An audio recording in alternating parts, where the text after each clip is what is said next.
Egypt ઇઝરાયલીઓથી ભરેલું હતું. નવા ફારૂનને ડર હતો કે ઇઝરાયલીઓ પણ શક્તિશાળી થઈ જશે. તેથી તેણે તેઓને ગુલામ બનાવ્યા અને તેમની સાથે ખૂબ જ ખરાબ વર્તન કર્યું. ફારૂને આદેશ આપ્યો કે ઇઝરાયલના બધા નાના નર બાળકોને મારી નાખવા પડશે. એક મહિલાએ તેના બાળકને ટોપલીમાં નાખી અને તેને નદીના કિનારે સંતાડ્યો. તેની બહેને તેના પર નજર રાખી. ફારૂનની પુત્રી નદીના કાંઠે નહાતી હતી.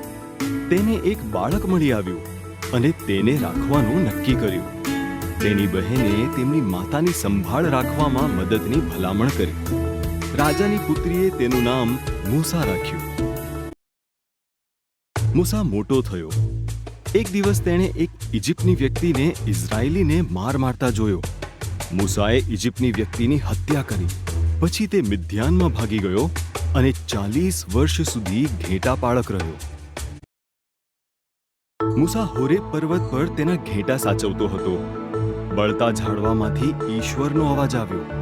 મૂસા, મારા લોકો પીડાઈ રહ્યા છે. મેં તેમને મુક્ત કરવા માટે તને પસંદ કર્યો છે.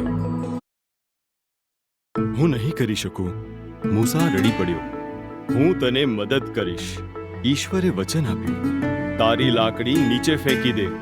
મૂસાએ તેમ કર્યું. તે 7માં ફેરવાઈ ગઈ.